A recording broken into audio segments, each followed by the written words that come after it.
Welcome to Tales from the Rabbit Hole. I'm your host, Mick West.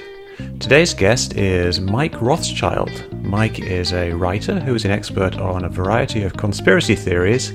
In particular, he's well known for investigating the QAnon conspiracy theory. Mike is also famous for being the first person on Tales from the Rabbit Hole to be interviewed more than once. He's my very first repeat guest. So, Mike, welcome to Tales from the Rabbit Hole, and thank you very much for being here. Thanks for having me back. Do I get a mug or a shirt or something for my accomplishment? I think you should. It's certainly it's a milestone for my podcast to have the same guest on twice. And it was about 4 months ago, I think, that we last spoke, which is quite a long time. This podcast has been 4 years. Kind of seems like the same thing right now. A lot has happened, and of course we were talking about QAnon, and I asked you about have things changed with QAnon? You said quite a lot has changed. What are the big things that have changed in the last 4 months? A lot of things have happened. Q went pretty dark for a while. Over this early summer, he stopped posting for about a month. And I started to talk to some Q people and ask them, are you still going to believe in this if Q never posts again? And of course, they all said, yes, of course. We have everything we need. We'll keep doing our research and making our memes. And as soon as I published a story about it, Q started posting again. Really? Yeah. And then posted a whole lot over the next couple of weeks, going up until about the very beginning of this month, of August. And then stopped posting again, and it was about a week or two later that 8chan got deplatformed. Right. So now 8chan does not exist anymore, and there have been no new Q posts since that. So 8chan was really the way that was, you could tell it was Q because he had this unique identifier when he posted on 8chan. Right, yeah. Q kind of painted himself into a corner by having that unique identity, but also by saying that the only place he would ever post would be 8chan. Mm-hmm. So there's not really a way to kind of keep the mythology consistent without having 8chan around. Although I'm actually really surprised that the big QAnon Twitter accounts have not all kind of colluded to start a new Q account and then all immediately agree, oh, this is the real Q. I've got inside information. Because I think if that happened, Q could just go on wherever, on 4chan, on Twitter, on Gab, on whatever. But they haven't done that so far. It seems really obvious, so maybe that's why they haven't done it. Oh, I assume there's a bunch of people pretending to be Q out there. You've had some fake Qs for a while. There was an R for a while, and there have been other fake pretend Q posts on 8chan.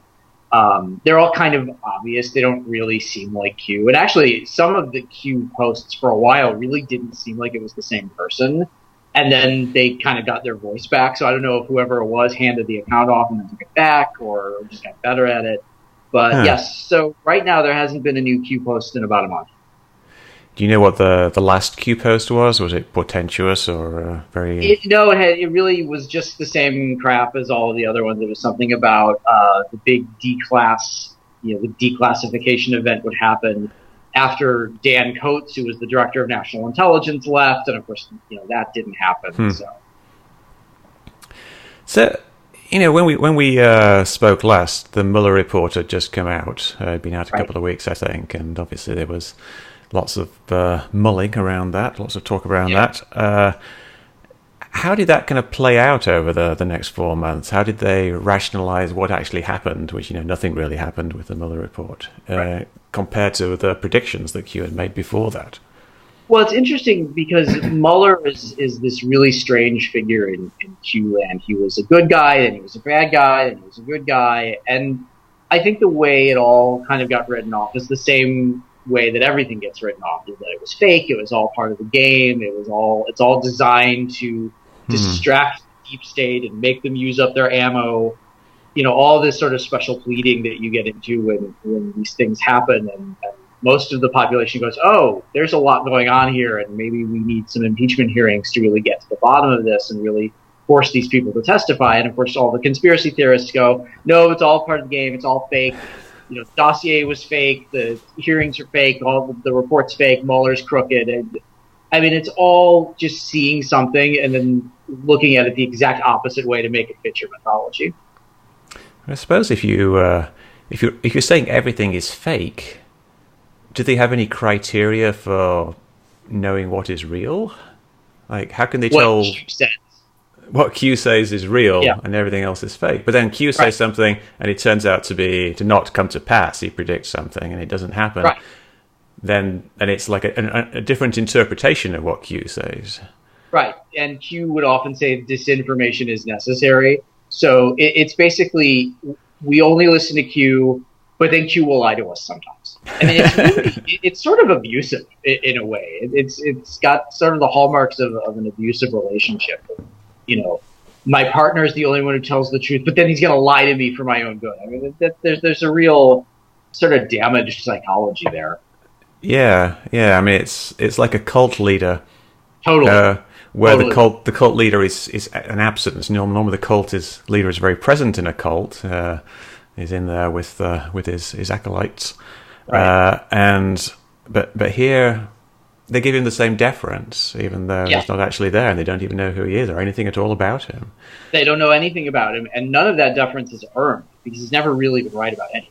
Yeah, you twist a couple of things to kind of maybe fit that, but that all falls back into cold reading. If you make 1,000 predictions and they're all really vague, you're going to hit a couple of them. That's just the way it is. Yeah, no, it's true. It's Nostradamus got his start. Yeah. So I saw you posted something about, or retweeted something about Santa and that being a big thing in the Q world now. What's up with that? I have no idea what's going on with that. I just started seeing, the Q world will sometimes sort of split off and argue with each other, and you had some crazy person put up this list of all these big Q accounts, none of whom could be trusted. They're all fake. And she had a little Santa Claus in her avatar. And I thought that's really weird and specific. So I started finding these other people with Santa Claus avatars and somebody who is a Q believer but thinks all of these other Q accounts are fake, who calls themselves Santa Claus of the United States. And I saw people saying, trust Q, trust Santa. I don't know what it is about. Wow. There's stuff even in QAnon land and in conspiracy land where I don't know what is going on with these people. I don't know what they're thinking, what drugs they need to be on, or what drugs they need to be on more of, or who in their family needs to intervene. Because there's stuff that I'm just like, that's too bizarre even for me. I don't get this. Yeah, Santa. I mean, I guess you could say like it's a man bearing gifts. And right. That's going to be what Q is or what Trump is or something like that. Yeah, the gifts are the mass execution of your enemies, which is yes, that's a way of looking at a Christian holiday. It's pretty interesting. It reminds me of like Pepe the Frog, though, in a way. Yeah. Like that symbol, they adopt a symbol and then they're all using this to refer to something, even though it doesn't mean anything in itself. They all love their symbols and their codes and their hidden messages and all that stuff. Numerology, all that. Yeah, a lot of the Pepe the Frog stuff, I think, was just people trolling. Totally. Yeah. They had this Keki Stan. Yeah, and it's like it's all jargon, and it's all meant to confuse people who don't know what it means, and kind of rile up the people who do know what it means. Because if you're an outsider, you don't have a clue what any of it is. And that's one of the ways that a lot of religions and a lot of cults work. They make up their own terminology, they make up their own ranks and their own rules and their own structures, and if you know what it means, then it speaks to you, and if you don't, it's just baffling.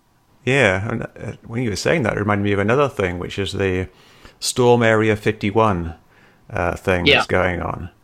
That's another really fascinating mass psychology experiment. Yeah, it's and that kind of it has that kind of in-speak as well. It's kind of like got these nerd culture references, but it's also got references to I think like incel type stuff, like with the Kyle thing. Is that an incel thing? The incel Or is that, stuff that's I a don't Chad, not a know. Kyle? I'm getting I yeah, confused. Yeah. chat. Yeah, that's Yeah. the sort of Ubermensch that all the Yes, yeah, incels. the enemy I of mean, the it's incels. yeah. I mean, it's just so bizarre and tangled up in itself, Yeah. and it's yeah. But obviously, there's a lot of people just doing it for they're having fun. Oh With the yeah, Area I think 51 is a that lot more fun. But yeah. some people are going to take it seriously. Oh sure, yeah. Some people are going to show up, and I think the guy who started it said right at the beginning, "This is a joke. Don't do Yeah. this." And Yeah. then a bunch of people said they were going to show up, and I think he's trying to turn it into a concert or something. Yeah. And the thing is, with something like Area 51, it's not really that mysterious anymore because so much of it's been declassified.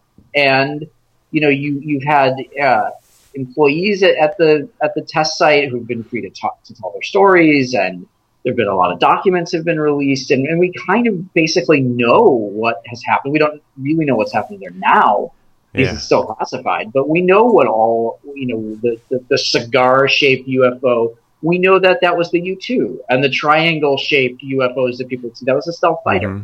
We know what that stuff is now, and the real stories are so much more interesting than the fake stories that people make up because they can't wrap their heads around the government doing something that they're trying to keep secret. Although aliens would be a pretty interesting story if they Oh, it'd actually be a had. great story, but in absence of that, I think the real stories being told by the people who worked at Area 51 of the projects that have been worked on there are fascinating. Yeah, yeah. And things like the skunk works in other locations. And Yeah, yeah, totally. it's great stuff. A lot of good, interesting history there. So, something that happened recently was Comey was not prosecuted Right.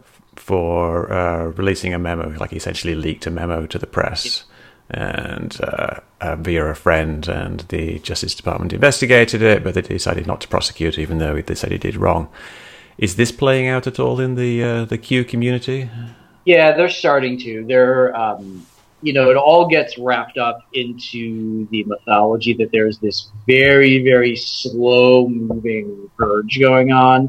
And what's interesting with the Comey stuff is that it really kind of falls into the same stuff as Hillary Clinton and the email server. That what in both cases you found that maybe protocol was broken or internal rules were broken, but they didn't break a law. There was no violation of federal code here. So you can sort of verbally reprimand somebody, or you can release a report that says they did something they weren't supposed to do, but it wasn't a crime. And people thought that Comey was going to be dragged out in chains and they were going to be thrown in Gitmo. Now, I mean, you could really make the case that it was Comey's letter right before the election that threw the whole election to Trump. So, one of the things I never understood with QAnon was why you have so much vilifying of James Comey. I mean, James Comey is arguably one of the biggest reasons why Donald Trump is president. Mm-hmm. And it's this whole thing of these people always turn on their allies. They always turn on the people who were formerly good guys in the conspiracy. They always become the bad guys.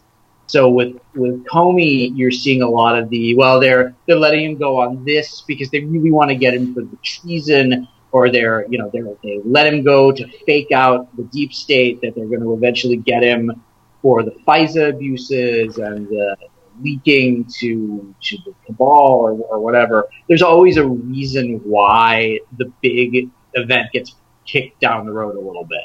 And This is a double mark that you see over and over in these prosperity scams, where it's all just about to happen, but it didn't happen, but there's a reason why it didn't happen. It's all part of the war. It's all going to get explained to you later. And it's a way to just keep people on the hook, because you can't really say, well, this Justice Department, this new Justice Department under Bill Barr, which we thought was going to be the stealth bomber and was going to break everything open and was going to usher in the storm. No, it's all just, none of that's going to happen. And all of this, release the memo and FISA-gate and declass, it's all garbage. All of it was a scam, but they have to keep it going. They can't say, no, I guess we got lied to, or I guess we've been lying to you, haha. They have to keep it going. So then no matter what happens, it's all part of the plan. And I'm sure they're going to turn on Barr. I think they probably will, as they sort of come to grips with the fact that there's never going to be a big declassification. Comey's going to go free. These other FBI people that Trump and Q have obsessed over for years they're all gonna go free. They didn't break any laws. And so that has to be rationalized, because otherwise you have to admit that you wasted your time. Yeah, it's like they're building this increasingly complicated, like, Yeah. It's like when a liar gets caught in a lie and then has to layer another lie upon it, you just get this kind of ever increasing structure built out of lies. I mean, it's not really lies in their from them, these bakers or whatever they call themselves. Right. They're just building a belief structure that is increasingly more and more complicated and has more and more things to explain everything. Yeah. It's like Occam's razor gone mad backwards. It's like instead of putting me down, they're just adding. Yeah, God is testing us. God will test us with boils, and then we survived the boils, and we were starting to question a God who would do that. Oh, God's going to test us with frogs, and then we're going to question whether, why would God do that with frogs? God's going to test us with blood rain. I mean, it keeps going and going and going, and at no point do the people who are pushing it ever feel like they've taken it far enough, or that they can stop, because they're all making money off it. Yeah. Now, you mentioned prosperity scams. Yeah. What do you mean by that? Is that a general type of thing? Oh, sure. I don't know if that's a term that I came up with and I've just decided that somebody else did. A prosperity scam is anything where you put in a very small amount of money or time and you are rewarded with a giant, bountiful amount of money or great happenings. So the one there's a couple that I look at as sort of the precursors to QAnon. One is the Iraqi dinar, and this was one that was really popular maybe a couple years into the Iraq War, where you started seeing military people, armed forces people coming back with a bunch of Iraqi dinars, and that's Iraq's currency, and it's worthless. It has no real value. Iraq printed billions and billions of them, and they're still doing everything in dollars. But there was this thought that if Iraq's economy started to improve, this currency would suddenly be worth more money. I mean, it's not a totally unsound principle, but the problem is that Iraq wanted to get rid of their dinar and come up with a new dinar that would be more valuable, and we turn in the old ones and get the new ones. And countries have done that before. Japan did that. I think Brazil did that. But you started seeing people who thought that the dinar would go back to the value it had before the first Gulf War, when it was worth something like $3 for every one dinar. Well, the problem is that that's what Saddam Hussein decided it was worth, because he had a bunch of wanted to loot his own country.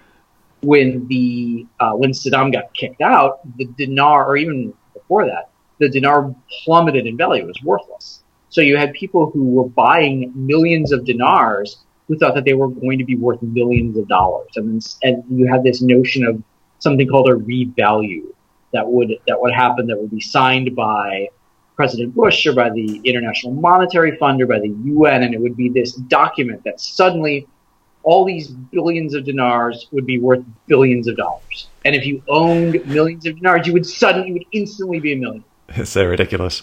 It is the most ridiculous thing. It is a total flip of how currency actually works. Yeah. and not realizing that if suddenly all these people became millionaires, there would be massive inflation.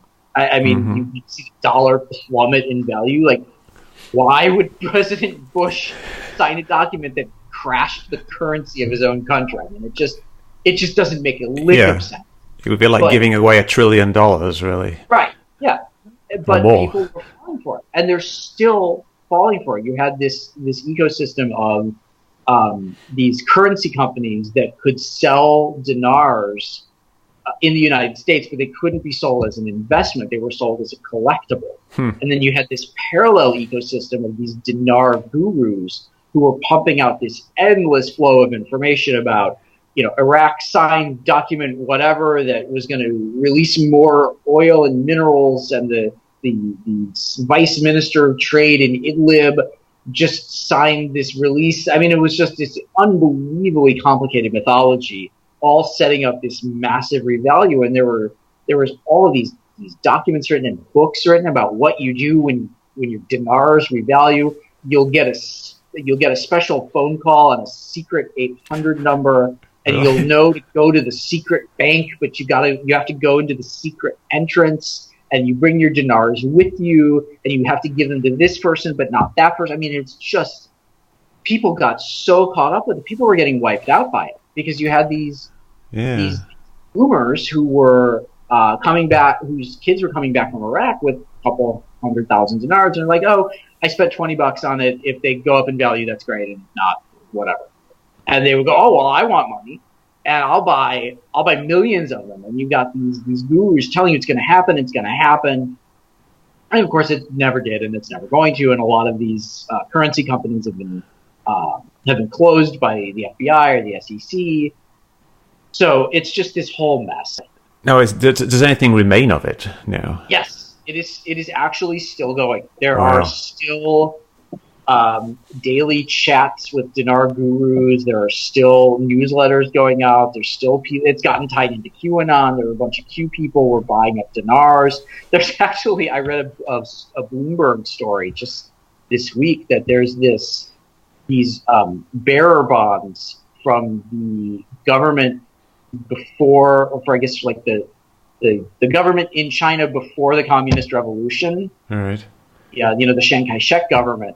And that government had sold these bonds that I guess if you took the value of them now, they're worth trillions of dollars.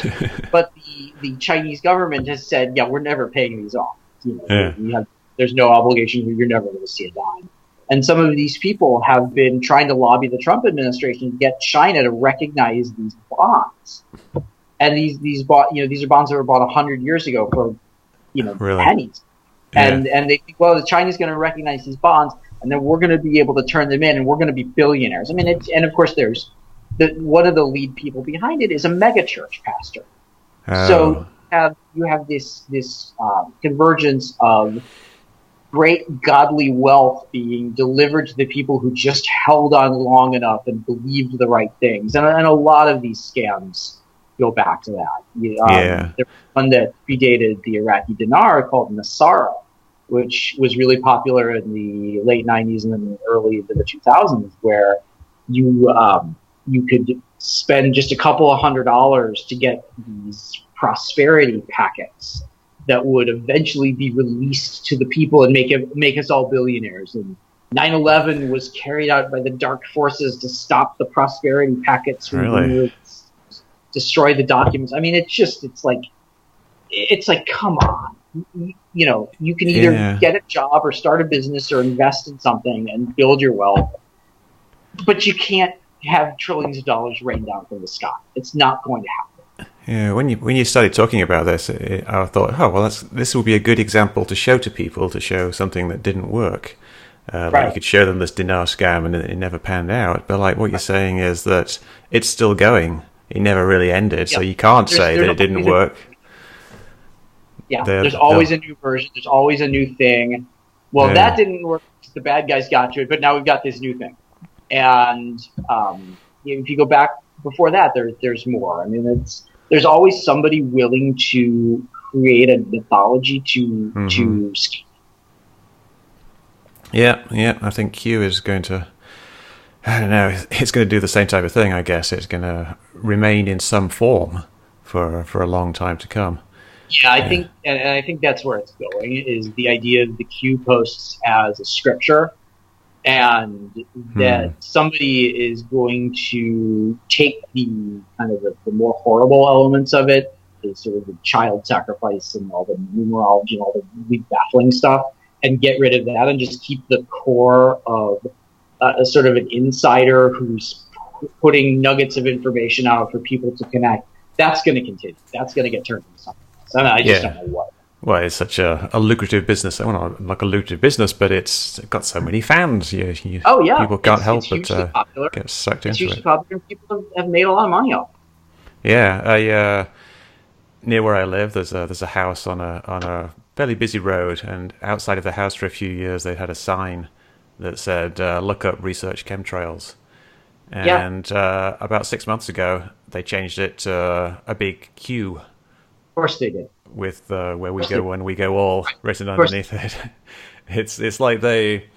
I don't know. It's they kind of got bored with chemtrails, and the Q is the new hotness, and they more Q fun. is the hot new rookie on the scene, and then Yeah. it'll be something else, and I'm sure a lot of the Q mythology will get moved over to that. It'll have some new stuff. It'll be some new people involved, and it'll emerge out of something, and it'll start all over. Oh, we'll see. Well, let's switch gears slightly. You mentioned Barr earlier. Yeah. Uh, hey, I saw an interesting little conspiracy tidbit earlier, which was that Barr's father was I think a teacher or something, some guy at a school who hired Jeffrey Epstein. Epstein? Is it Epstein or I Epstein? think it's Epstein. Yeah. Yeah, Jeffrey Epstein to teach math to students at his school. So there's these connections, which I'm sure people make a lot of. How does Epstein fit in to Q? What are people saying in the Q world about Epstein? Yeah, Epstein was a big part of the Q mythology. He got mentioned a lot. You saw a lot of mentions of the island and the weird building with the golden dome, and secret, supposedly secret tunnels, and giant videotaping system, and a lot of it was just sort of generic stuff, and then some of it was this really hardcore satanic stuff. But it was interesting because Q really didn't say anything about Epstein that wasn't already in the media. Nobody should have been surprised that Jeffrey Epstein was arrested. The guy was a convicted sex offender. This is not like Tom Hanks having a backyard full of bodies and everybody being shocked. This guy, everybody knew what this guy was. We didn't know the details, but everybody knew this guy was a murderer, and that he'd gotten a slap on the wrist for some pretty terrible stuff, and that he'd gotten away with it because powerful people had protected him. So the idea that Q revealed the truth about Jeffrey Epstein, no, the truth was already there. Everybody knew it. And, when it's funny when he committed suicide, it was a Saturday morning that the news broke. And I try to mostly stay off social media on the weekends. Just I try to spend it with my family and doing anything else. And I woke up and my kids were already up, and I thought, okay, it's going to be a nice, calm weekend with the kids. We can get some stuff done. I'm going to try to stay off Twitter. And then I got a push notification on my phone. I looked at it like, Jeffrey Epstein found dead in cell. Like, oh, really? Thanks for ruining my weekend, jerk. Because it immediately, the conspiracy theories just went crazy. Mm-hmm.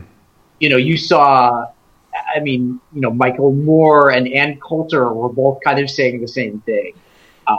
Claire McCaskill was like, "Oh, this looks suspicious to me."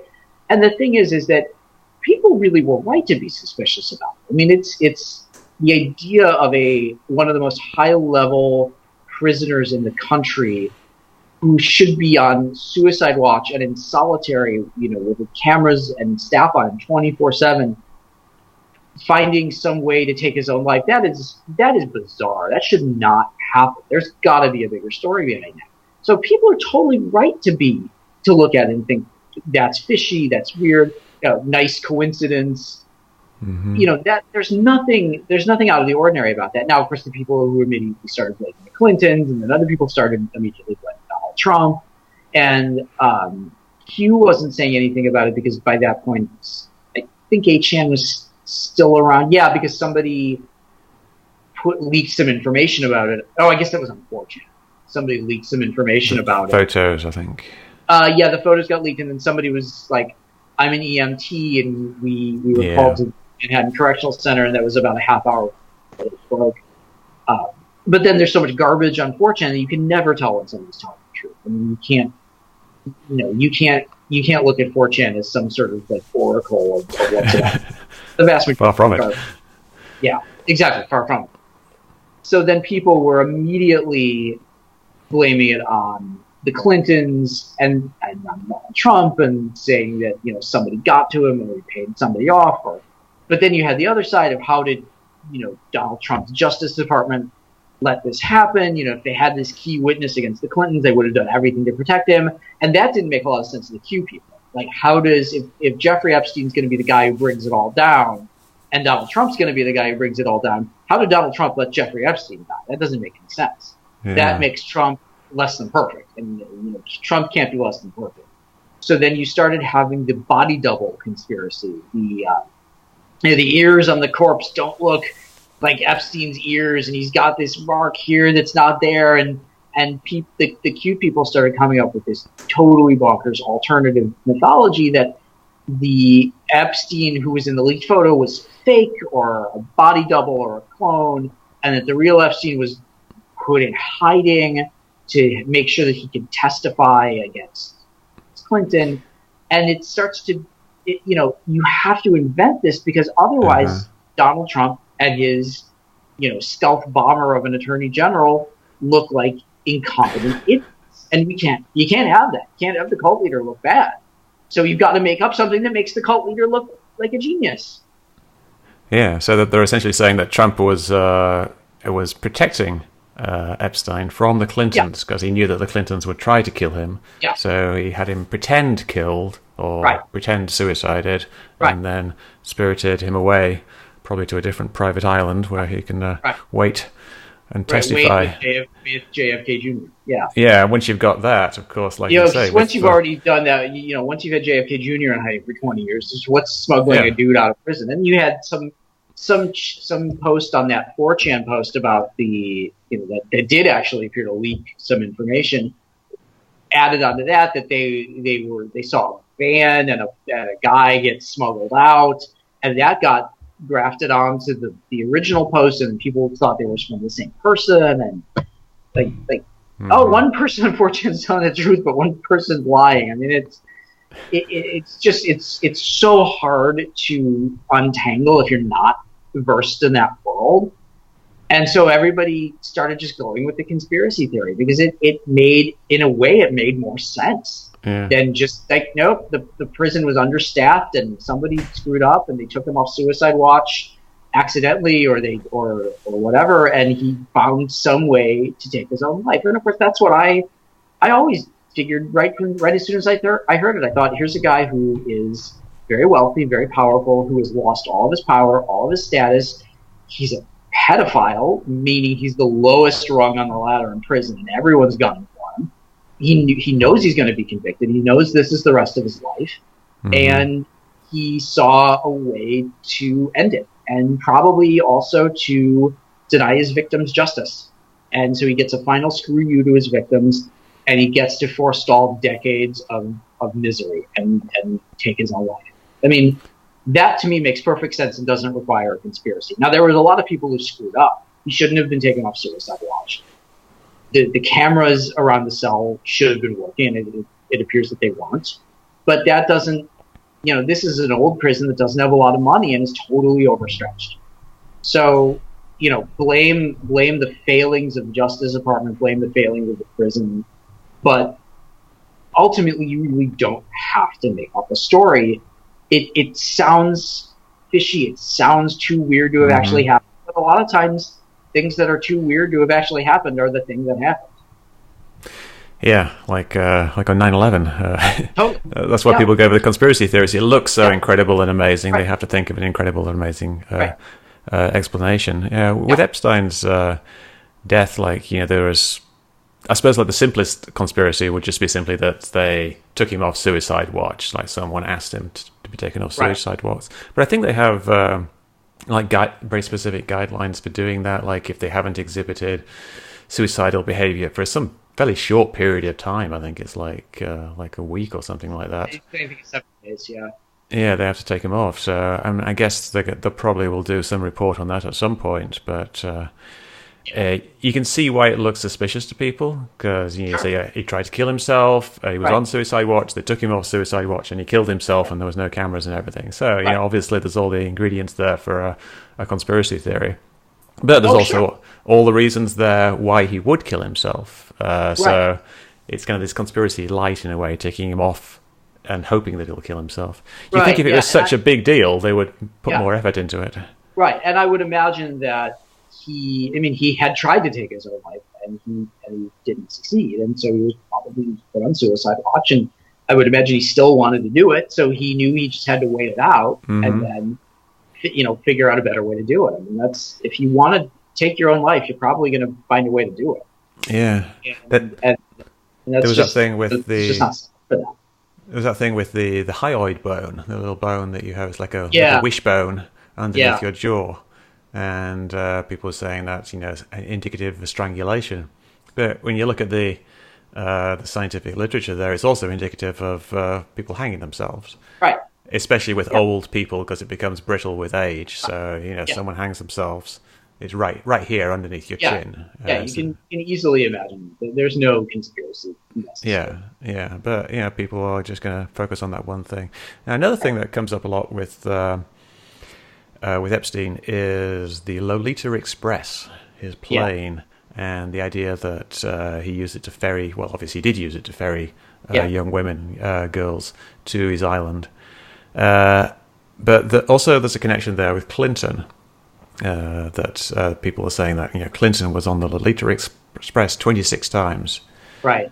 And it turns out it was 6 different trips with multiple hops, and most of them were, I think they were like, kind of like goodwill trips to Africa and things like that for the AIDS Foundation. Things for his foundation and stuff like that. Yeah. Yes.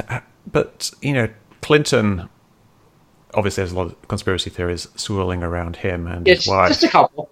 Yes. So the big one being the Clinton body count. Yes. What's your take on the Clinton body count? Oh, that's one of my favorites. That's I like talking about that because it's a really interesting example of how the conspiracy theory movement developed in the 90s and how that beginning of what we know as the modern conspiracy theory movement has mutated into what we know now. So Clinton body count is the ever-expanding list of people somehow connected to Bill and or Hillary Clinton who have died mysteriously, I'm doing air quotes here, after having some encounter with Clinton. Whether they worked for them, met them somehow, knew them from business, knew them from their time in Arkansas. Any connection, no connection is too tenuous to be added to the Clinton body. This list started in the early 90s. It was put together by a woman named Linda Thompson. And this was basically a professional anti-Clinton conspiracy theorist. She was sort of the proto Alex Jones. She made these self-produced videos about Waco and about the Clintons using the Waco fire to kill ATF agents who were about to testify against. Wow.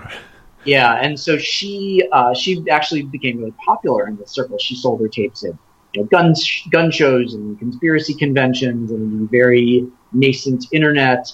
So she put together this list of people who died mysteriously in the orbit of the Clintons. And she wasn't saying that they killed them, but that somebody should investigate this. It's always what it is. I'm not saying that they killed them. I'm just saying we should ask more questions. So this list started going around, and it got to it was by that time a former House member from California named William Dannemeyer.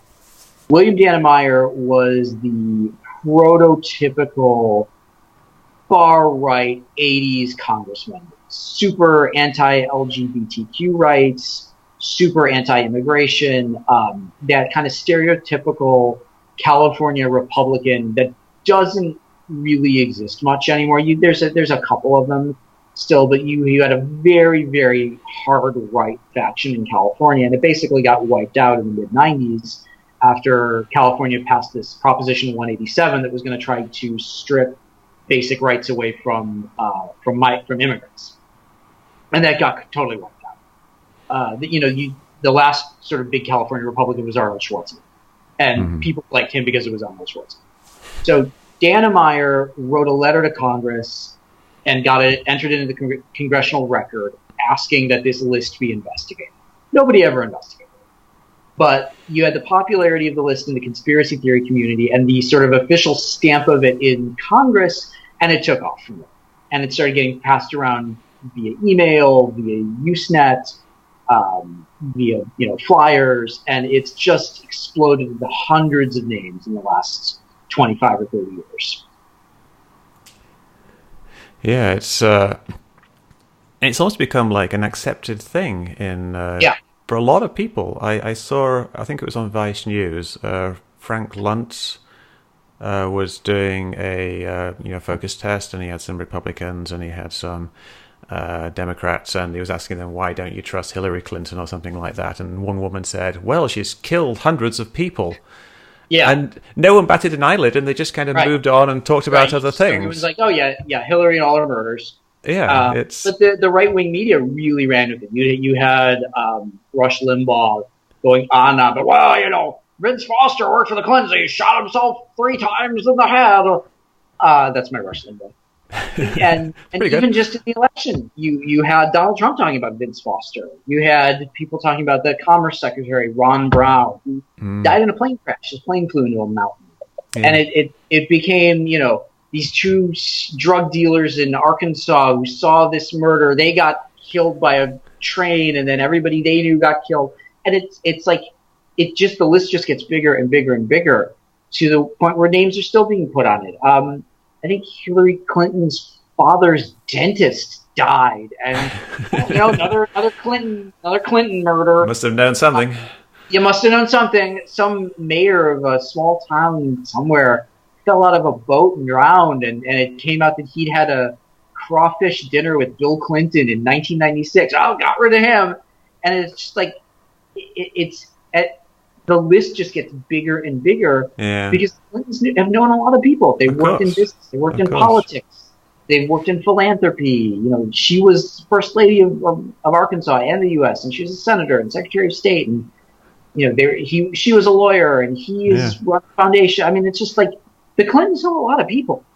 And statistically speaking, some of those people are going to die. And statistically speaking, some of the people that die are not going to die naturally. They're going to die in suicides. They're going to die in accidents, crimes. I mean, it's just if you know enough people, something bad is going to happen to a couple of them. Yeah, they just did it.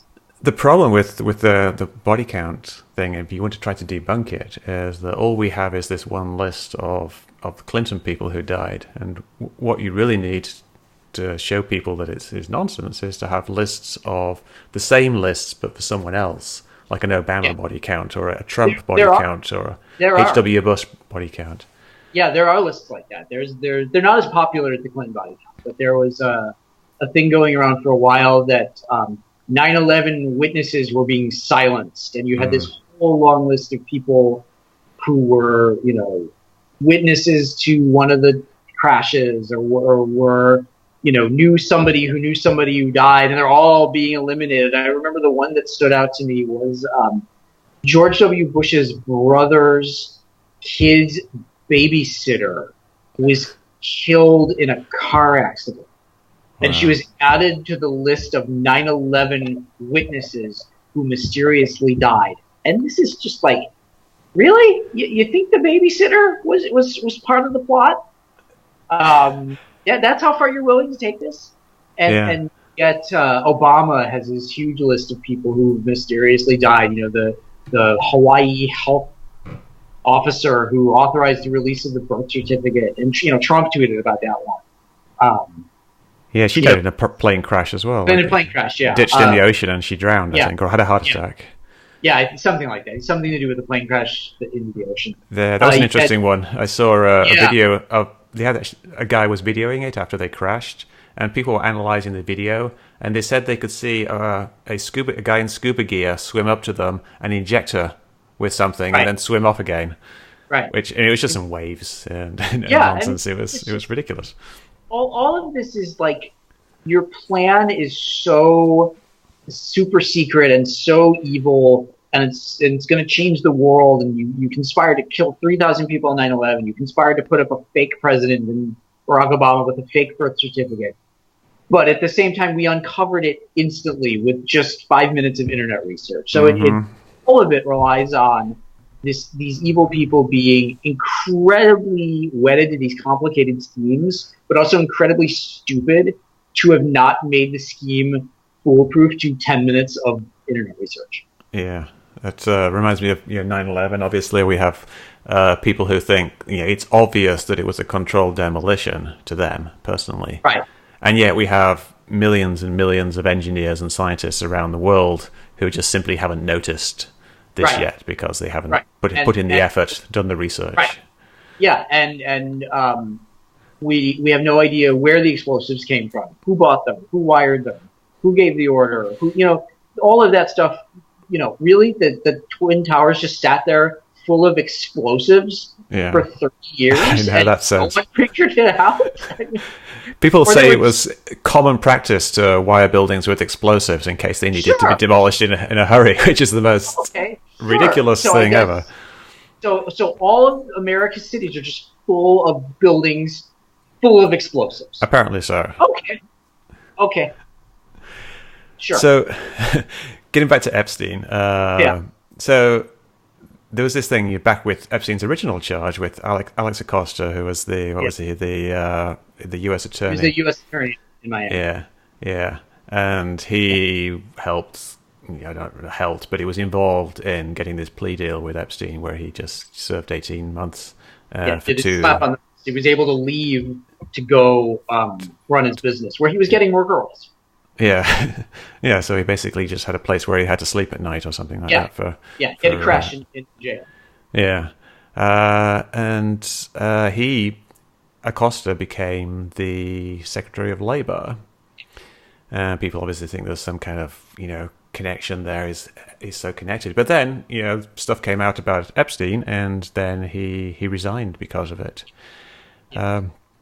What do you think? Is that something that people have theories about Acosta that you've heard? I haven't heard so much about him.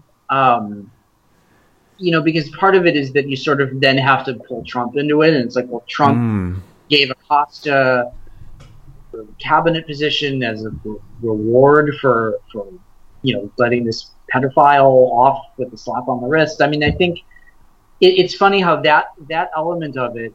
I mean, people were really outraged over Acosta, and it's like how this guy just kept failing upward. What is no one vet this guy and figure out that he, basically let this guy walk free. But the problem with Acosta for the Trump people and for the Q people is that it makes Trump look bad, and you can't have anything that makes Trump look bad. So it all has to get kind of pulled back in. Well, he wanted him where Trump wanted Acosta, where he could keep an eye on him. I mean, it's just it necessitates so much special pleading to work that it's almost impossible to actually debunk, because it's so bizarre, and it just doesn't make any sense.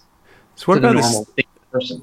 What about this thing like the Acosta supposedly said that Epstein belonged to intelligence? Oh, I'd heard that. Yeah, that you started seeing some of that too, that he was like an FBI informant. I mean, if the FBI let Epstein go because he was an informant, I mean, that's a major failing by the FBI. And of course, then they started trying to tie Mueller into that. Well, it was Mueller's FBI, but Mueller wouldn't have had anything to do with that. I mean, that would have been, and quite frankly, knowing what we know about Mueller, he probably, if he had gotten to him, he probably would have shut it down. Mm-hmm. I mean, you don't, you can do what things you need to do with an informant, but you can't let a pedophile walk free. Yeah, I think that they're saying that Epstein was compromising information on people, and then the intelligence community was using that to blackmail them to get intelligence. I mean, it's just, all of it is just trying to justify why Epstein walked, and of course also trying to go after Mueller, because Mueller kind of went from a good guy to a bad guy in the conspiracy. There's a interesting thing with Acosta's replacement. I don't know. I find it interesting. Acosta's replacement was called Patrick Pizzella, and Pizzella, if you just take out 3 letters of the word Pizzella, it turns into pizza. Oh, sure. I hadn't heard that, but yeah, of course. So that's obviously a connection to Pizzagate there, some kind of secret message by choosing a replacement with the last name Pizza. Right. I suppose Pizzagate, has been overshadowed by other things, but I think in a way, like Epstein's, with the pedophilia links, is kind of probably brought that back to a degree. Yeah, and it's interesting because none of the big Pizzagate pushers were talking about Epstein until he Mm, became new. Never, it was always Hillary and John Podesta and the big Washington D.C. elite. Um, yeah, no, Epstein was sort of his own conspiracy theory. But it's interesting how we continue to see kind of the echoes of Pizzagate, even though that's really kind of fizzled out because Pizzagate was just too narrow to be able to really be sustained. It was yeah, really only about that one place. yeah. And of course, then you get a lot of people like, all human trafficking is Pizzagate. Pizzagate means human trafficking. No, Pizzagate means this one thing. Human Comic ping trafficking, pong. right, right. Human trafficking is a different thing. Yeah, yeah. All right, let's talk about your book. Sure. Your book, The World's Worst Conspiracy Theories, coming out Yes. in October Yeah. 15th. And it's Pre-order now. a compilation of the most fascinating, bizarre, and compelling conspiracy theories in the world today. It's an interesting title, The World's Worst Conspiracy Theories. My wife asked, what does that mean? Is this really crappy conspiracy theories or really Yes, evil sort of conspiracy the theories? language I think what it means is the ones that have kind of affected our thinking the most, the ones that have sort of wormed their way into our brains the most and have done the most damage to our ability to sift through information. You know, I would say that some of them are a little more harmless than others. But then you have one of the ones I wrote about is the false flags thing, and Hmm. that's been an incredibly hurtful thing for mass shooting survivors. This idea that they're all crisis actors in these staged conspiracy theories. I mean, it's done a lot of real damage to victims. You know, some of the other ones are things like Martin Luther King Jr. assassination. That's one that's stuck with us for decades and really eroded a lot of our trust in the government. And you have things like, you know, some vaccine stuff, and you have medical conspiracies that really hurt people and done a lot Yeah. of damage. You know, and things like, you know, another one I wrote about was the MH370, which, you know, there's never been any closure with that. And I think the conspiracy theories have only served to muddy the waters there. So, but what the book is it's 25 of these conspiracy theories. I mean, what it is it's basically an introduction. If you don't really know anything about them, or maybe you've heard a little bit, what I do is I introduce it, kind of set it up, go through why people believe it, some of the real discrepancies and some of the real problems that have come up, and then why ultimately the answer that we've always had is almost always the real answer, and why ultimately the conspiracy theory doesn't really stand up to scrutiny. Yeah, you have some interesting things. Just looking at the description on Amazon, and as you said, it is available for pre-order right now. So, Pre-order. There's a link on the Twitter account. yep. Uh, you have the sinister experiments at CERN.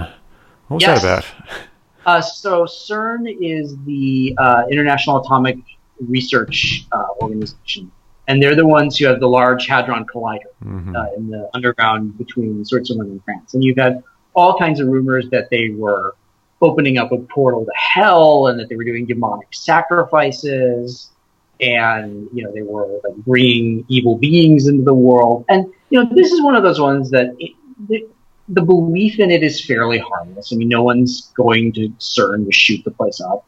But I think something like that, what it does is it really obscures the really interesting stuff. And there's a lot of really amazing science going on at CERN. And unfortunately, the thing that people want to talk about are the conspiracy theories. So one of the things I talk about in that book chapter is how they've gotten closer to discovering some of these mythical Big Bang particles, and they've done really pioneering experiments with fusion, and they make really cool stuff. Like, you think that stuff that people even who don't have a science background would really get into. But unfortunately, all we get is the conspiracy stuff and the demonic stuff, and that's the thing that people get attached to. And the really interesting stuff is just not quite as compelling. It's not as great Yeah. a story. Didn't they put on like some kind of play at CERN which had like demonic figures?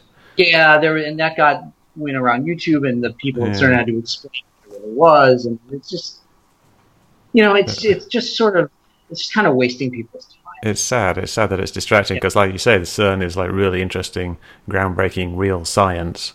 And the people who work at CERN, I'd imagine, are all just, they're just regular people. They're the regular variety of people that you get anywhere, and they're doing good work.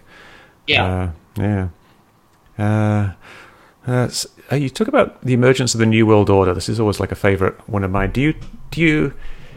Is this something like a deep historical look at the idea of the New World Order, or the more recent? Yeah, I touch a little bit on the history, but what I'm really getting into in the book chapter is that specific 90s version of the New World Order.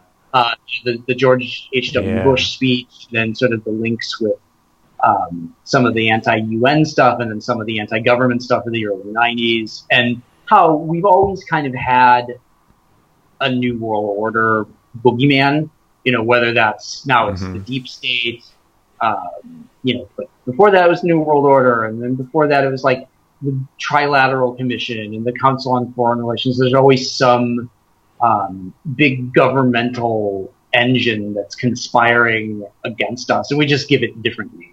Yeah, the United Nations, and before that, the communists, and the Masons. Yeah. Before that. Yeah. Do you talk about Agenda 21 in the book? I think I do. I wrote most of the book at the beginning of the year, so it's sort of like fuzzy. But I've done a lot of writing about Agenda 21 and kind of what it means and why people have been. Oh yeah, there is a chapter about it. What it means and why people are afraid of it, and then what it really means and how it got big in conspiracy theory movements, and how it's really not anything to be afraid of. It's this non-binding UN resolution that's not. There's no legal enforcement mechanism for it. You're not going to have like Agenda 21 stormtroopers knocking down your door if you left your lights on. But Glenn Beck got a hold of it, and it turned it into a moneymaker. And so I think it's really instructive to look at how these very banal concepts get monetized by the big conspiracy people. Oh yeah, I mean that's like with the CERN thing. CERN is just basically a regular science experiment. Yeah. Agenda 21 is just a bunch of people in the United Nations trying to figure out what it would take to have sustainable development in the 21st century. How can we maybe drive a little bit less and eat a little less meat and some more some cleaner fuel sources, and then it gets turned into the government's going to take away your right to travel and plow our golf courses into habitats for the homeless. I mean, it's just and this stuff gummed up city council meetings for years. Oh yeah, you had people showing up, who didn't want the new walking path because it was Agenda 21. Yeah, it's sad. So, which would you say is your favorite conspiracy out of the ones in your book? Oh man, I actually really like talking about the Clinton body count. That's one of my favorites because it is such a concrete origin, and it has such a traceable path, and it's 30 years old now, and it's still, right there. I mean, when Epstein died, it was one of the number one hashtags on Twitter. Yeah, I saw. Like it's very instructive for how this stuff just never goes away and why it's got to be taken seriously. Yeah. So, what would be your least favorite of the 25 conspiracies?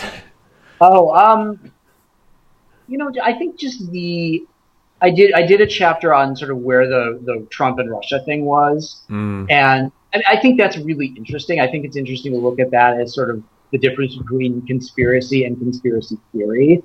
But I think everybody got a little overheated with it, and I think we all spent a little bit too much time either on the right trying to knock it down or on the left trying to pump it up. And it really should have been kind of obvious from the very beginning that Donald Trump had some shady connections with Russia. I mean, he never really hid it. Yeah. And I really dislike the way Trump fans have just waved it all away. And I also really dislike the way people on the left have decided that it was going to be the thing that brings him down. Yeah, because they were never going to, they never were able to pin anything on him. No. So, obviously, if someone's going to do something like that, they're going to be very careful about it. But the investigation did result in a lot of convictions. Oh, yeah. Unrelated charges, but there's clearly a lot of law breaking that's been going on, and clearly a lot of shady connections. And I think we're still unpacking it, and it's before we really figure it all out. Yeah. Well, time will tell, hopefully. Yeah. All right, Mike. So I guess people can follow you on Twitter, Mike Rothschild, MD. It's just Rothschild. Oh, so it's my last name and my two initials, and not a doctor. Yes. Rothschild, MD, and there's links to your book there, which is The World's Worst Conspiracies by Mike Rothschild. Find it on is it going to be on Kindle, ebook? I don't actually know. I need to talk to my publisher and get some of that stuff straightened out. I think so. I'd be surprised. It's pre-order for the hardcover right now, so I'd imagine you'd have an ebook as well. I would have. Yeah. All right. Well, it's been very, very interesting. Any last thoughts before we go? No, I think just as always, when you see this stuff in the media, think about it before you share it. Mm-hmm. Don't retweet it without reading it. Don't share it on Facebook without reading it. If you don't think it makes sense, it probably doesn't make sense. And just always be thinking critically. Indeed, yes. Great. Well, thank you very much, Mike.